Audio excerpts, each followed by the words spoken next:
they extended Shaq Mason, who they traded for this offseason before he even played a game.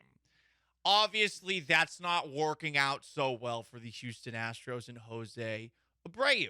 It's also something that I think you have to wonder about, given that Shaq Mason's been in the NFL for a long period of time. He did play pretty well with the Tampa Bay Buccaneers. He also played great with the New England Patriots, the model of consistency. He's tough. He's only 29 years old, so it's not like he's about to fall off a cliff necessarily, but I don't get why they gave him this contract already.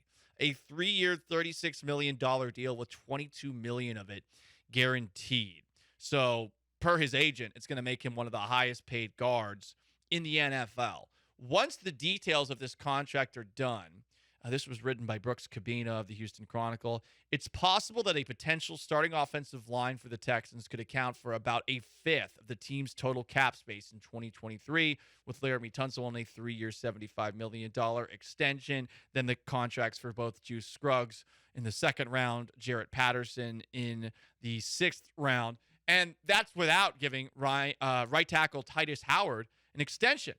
His contract is up after the year. They had picked up the 2019 first-round pick's fifth-year option a year ago. So he's going to make $13.2 million the final year of his deal. I was listening to Lance talk about it this morning on the bench. It does seem like he's not going to get an extension with the Texans, especially if Shaq is going to get this kind of extension, which is a bit of a bummer because I think we all think that Howard is a good player, but maybe he's asking for a lot more.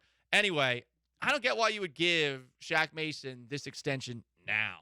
Do you think he's going to play his way into more money during the offseason? I suppose he could, but I doubt he will. He's going to be an offensive lineman on a team that likely is what? Best case scenario, a 6-win or 7-win team.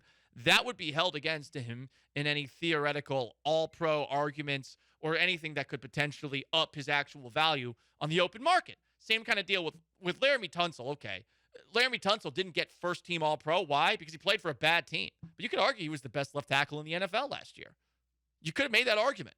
Unfortunately, since he's one of the worst two teams in the league, like that kind of gets held against him. I don't think Shaq Mason was going to increase his value playing for the Texans this coming season. But they gave him this contract, and there you go. About a week ago at his introductory press conference, Mason said that he believes this offensive line, very expensive, can do great things. I think, we can do great things. Like I said, it's new. It's new to everybody, and we just got to buy in and put our best foot forward. And, everybody's building right now, not just us, every other team. All 32, we building, and, it's a mountaintop, so we just climbing. We just climbing. All right. That is very interesting, though, that all 32 teams are building right now. All of them. Oh, they're all building. Ain't no valley high, ain't no valley low. All you need is to call me, no matter where you are. Ain't no mountain high enough for the Houston Texans to get to, baby. That's what he's talking about. They're building.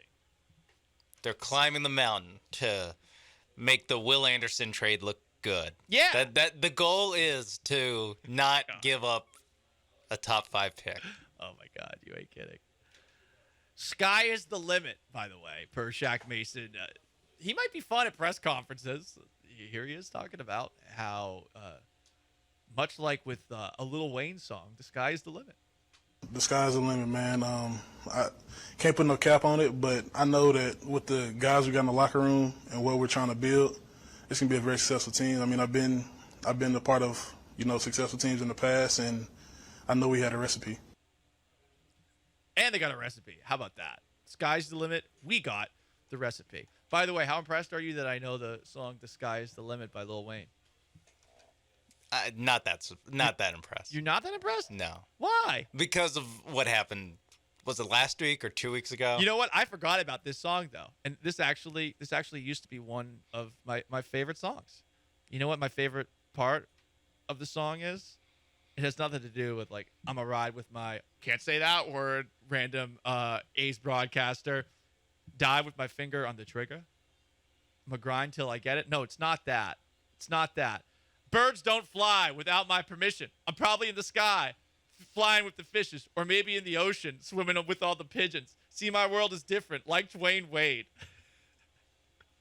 I don't know why he put Dwayne Wade into that song, but it makes me laugh every single time. I do not, for the life of me, get why the Houston Texans extended Shaq Mason. I don't get it. I don't get it. And again, I'm optimistic about him, but that's a lot of guaranteed money for a guy who has yet to play here. And yes, there's some familiarity that he has with Nick Caserio, who drafted him in the 4th round a couple of years ago. He's 29 years old. He's been a model of consistency here. But this just seems like a deal that they did not have to do.